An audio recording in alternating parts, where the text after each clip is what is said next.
The one thing that is missing in the movie is ping pong. We talked about ping pong up here. China is the ping pong.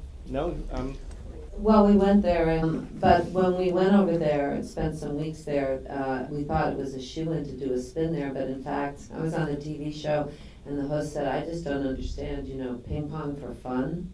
So I think that there's a certain way that there's an approach to certain skills when you're young that they weed out kids and their gymnasts or their ping pong players or whatever, but the idea of then going back to it, even in this country, it was seen as a kid's thing.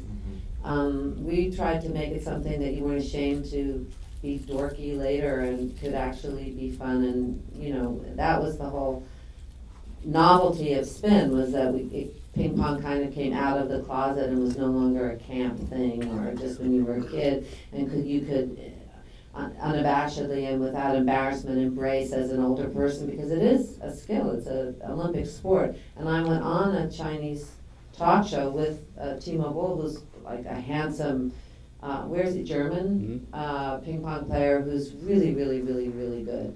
And anyway, we were talking, and the whole concept of playing for fun was just like a non-starter. So if we did ping pong in China, it would probably be for all the expats that are working in China more than the Chinese themselves. We visited a university where some of the really incredible ex-Olympic people were training and everything, but it wasn't something that was really seen as fun. So it just goes to show you that you can't make assumptions about cultures that you don't live in. That you have to spend time and talk to people, and we talked to nightclub people who were willing to do it.